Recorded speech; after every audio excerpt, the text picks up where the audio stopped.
O tabu está mantido.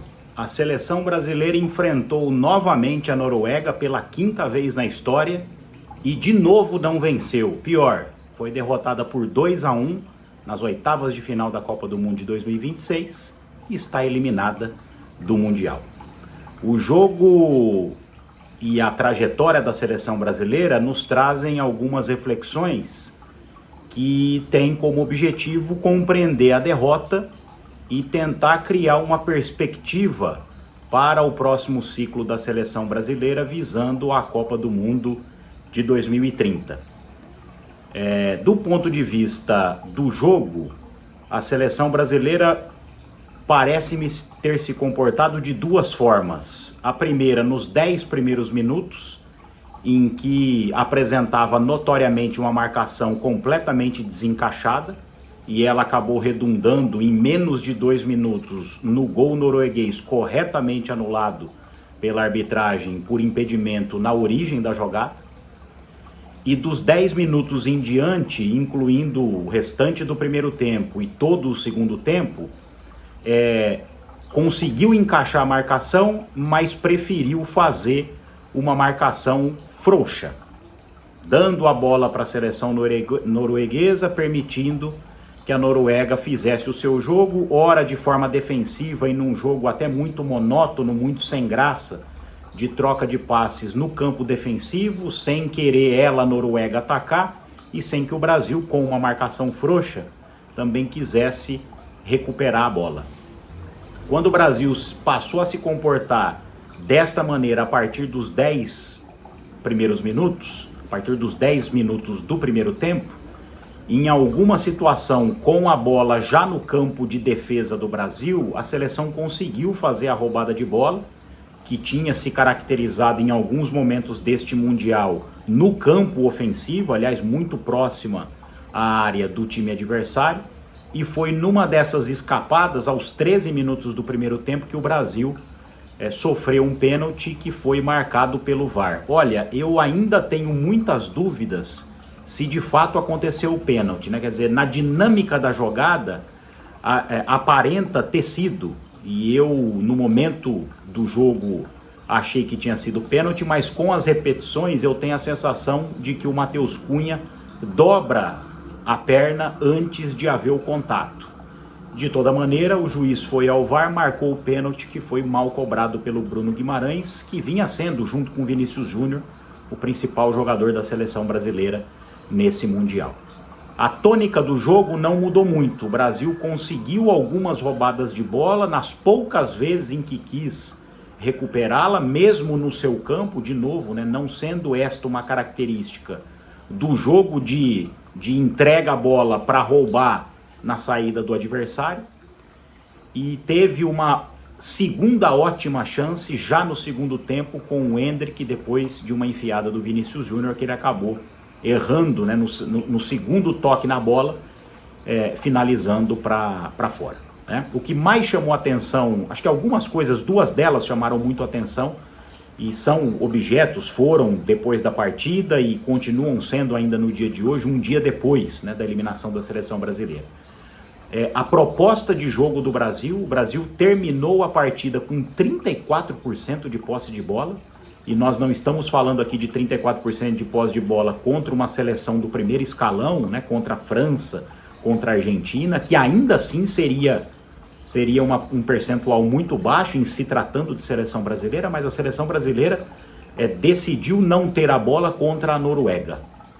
Então este foi um dado marcante a ponto de nós nos questionarmos se vale tanto a pena ter um treinador com uma mentalidade que é esta, né? O Ancelotti não ludibriou ninguém, né? Esta é a proposta de jogo dele, inclusive quando ele treinou o principal time do mundo, o Real Madrid dele era muito um time de transição, né? de recuperar a bola e sair em contra-ataque, e ele, claro, ao se contratar o Ancelotti, se contrata a filosofia de jogo dele. A filosofia de jogo dele é esta. A pergunta é, o Brasil vai se contentar com esta filosofia de jogo, né, em jogar contra a Noruega e ter apenas 34% de posse de bola? O técnico tem contrato até 2030 e talvez passe um pouco pela permanência, enfim, por esta projeção que nós vamos fazer da seleção brasileira para o próximo ciclo, se esta é a melhor forma de se jogar, né? Talvez o Ancelotti possa, porque tem repertório para isso também, né? Embora este seja o principal tipo de jogo dele, não é que ele não saiba fazer o time jogar de outra maneira. Precisa ver se ele está disposto a isso, e se ele estando disposto a isso, ele é o melhor técnico para fazer este trabalho, né? E o outro, acho que ponto de questionamento, que está nas rodas de conversa ainda hoje, foi da batida do pênalti, que me parece muito mais fácil depois que a cobrança acontece e ela é perdida, de repente tentar apontar um outro jogador que devesse fazer a cobrança, né? Então o Bruno Guimarães foi o escolhido, ele, dos jogadores que estavam em campo, era o que vinha tendo o melhor aproveitamento nas cobranças, e foi definido pelo técnico que fosse ele a bater o pênalti, né? Poderia ter sido o Vinícius Júnior, talvez o Vinícius sendo hoje, e será também provavelmente no próximo ciclo, o principal jogador, talvez ele possa chamar para si esta responsabilidade, que não pode vir desacompanhada de treinamento, de aprimoramento, porque fato também é que ele não é um bom batedor. Ele não é o batedor oficial do Real Madrid, nunca foi da seleção brasileira, e me pareceu naquele momento, a despeito de ter uma certa dificuldade de identificar quem poderia ser o cobrador, que por exclusão fosse o Bruno Guimarães. A seleção brasileira então toma os 2-0, né, já na parte final do jogo, já depois dos 35 minutos de jogo. Toma o segundo gol aos 90 minutos, aos 45 do segundo tempo, os 2 gols do Haaland, que nós tínhamos mencionado no vídeo que analisava a vitória da seleção brasileira contra o Japão e que dava a prévia, né, do confronto das oitavas de final contra a Costa do Marfim ou contra a Noruega, que num jogo contra a Noruega era preciso ter muito cuidado com o camisa, né, o centroavante norueguês, que né, e tem demonstrado isso na sua carreira toda como jogador de clube, no Borussia e depois agora no Manchester City, também na seleção norueguesa, que ele não precisa normalmente de 2 chances para fazer um gol. E ontem foi basicamente isso, né? Quer dizer, em 2 chances claras, eu diria que a segunda nem era tão clara assim, mas talvez em 1 chance e meia clara ele conseguiu fazer os 2 gols, né? Quer dizer, a média dele de aproveitamento é quase que oposta a esta de repente precisar de 3 chances, 2 chances, 4 chances para fazer um gol, né? Chances claras, né?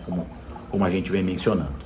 E o Brasil acabou sucumbindo de novo, né? Num roteiro que vem se repetindo, acho que desde 2006, né? Quando o Brasil completou ontem, né, a 6ª Copa do Mundo, sendo eliminada por uma seleção europeia, né? A impressão que a gente tem é que a outra seleção sempre tem um grande jogador, sempre tem um atleta que nos falta. Então em 2006 nos faltava um Zidane, embora a gente tivesse Ronaldinho Gaúcho, Kaká, Ronaldo, Adriano, mas mesmo com aquela seleção a gente sentia a falta de um jogador como o Zidane. Em 2010 era algum jogador holandês, era o Sneijder talvez. Em 2014 nos faltava alguns jogadores do meio de campo da Alemanha, né? Um Toni Kroos, um Schweinsteiger, de repente um Lan na lateral. Em 2018 nos faltava um De Bruyne, em 2022 nos faltava um Modric, e ontem parece que nos faltou um Odegaard, também foi destacado aqui no vídeo da prévia, né? O camisa 10 é quem pensa o jogo, e um Haaland.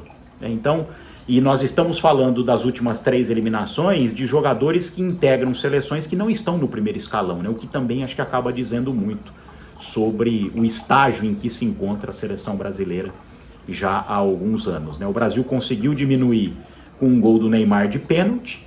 Acho que ali acabou ficando uma cena muito caricata e acho que muito representativa, né, do que é a seleção brasileira ao longo dos últimos anos e do que é o próprio Neymar, que se colocou, e não sem razão, como o principal jogador de uma geração. O Neymar, que é atleta da seleção brasileira desde 2010, né? Naquele momento, que era muito final de jogo e a derrota brasileira era praticamente certa, ele achou por bem colocar acima do confronto entre Brasil e Noruega uma disputa entre ele e o goleiro norueguês, que obviamente estava se saindo em vantagem, porque ele, junto com a sua seleção, estava se classificando para as quartas de final da Copa do Mundo, né? A mexida que o Ancelotti faz, a segunda, né, que é justamente a entrada do Neymar e a entrada do Danilo, ali acabou estragando a dinâmica do time, né? E eu, na hora do jogo, achava que pudesse ser até uma alteração interessante, dado aquilo que o Brasil vinha fazendo até então, quer dizer, encontrando em alguns momentos espaços no contra-ataque, de repente ter um jogador como o Neymar, que continua sendo ainda, né, um exímio finalizador, pudesse dar alguma chance à seleção brasileira de vencer o jogo, o que eu acabei desconsiderando, e aí contrariando a minha expectativa lá do início da Copa, né, que defendia a não convocação dele, é que no estágio físico em que ele se encontra, e isso acaba tendo uma incidência sobre o elemento, né, a valência técnica e também tática, ele não conseguiria viabilizar para a seleção o jogo que o Brasil estava tendo até então de criar chances. E com a entrada dele e a necessidade de deslocar o Endrick para o corredor direito, tendo que também fazer um trabalho de recomposição que ele não conseguiu fazer, como o Rayan vinha fazendo.